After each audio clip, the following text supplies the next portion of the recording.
Hello বন্ধুরা, সবাই কেমন আছেন? আশা করি সবাই সুস্থ আছেন, ভালো আছেন। তো আমার সামনে দেখছেন একটা অ্যাডাপ্টার।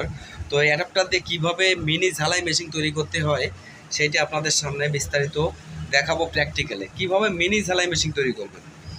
তো দেখেন, এটা একটা 12 ভোল্টের একটা ট্রান্সফর্মার।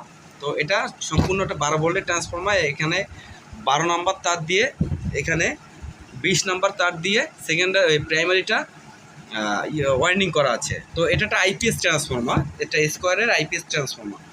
তো এই ট্রান্সফর্মারে কীভাবে ঝালাই মেশিন তৈরি করতে হয় তো আপনাদের দেখাবো, দেখতে থাকুন। খুব সহজে ঝালাই মেশিন আপনারা বাসায় বসেই তৈরি করতে পারবেন। তো এখানে এসি কানেকশনের জন্য একটা লুপ বের করা আছে, এখানে একটা লুপ বের করা আছে। তো আমরা প্রথমত এই লুপটাকে এভাবে জয়েন করবো, লুপে এভাবে জয়েন করে এখানে জয়েন করে দিব।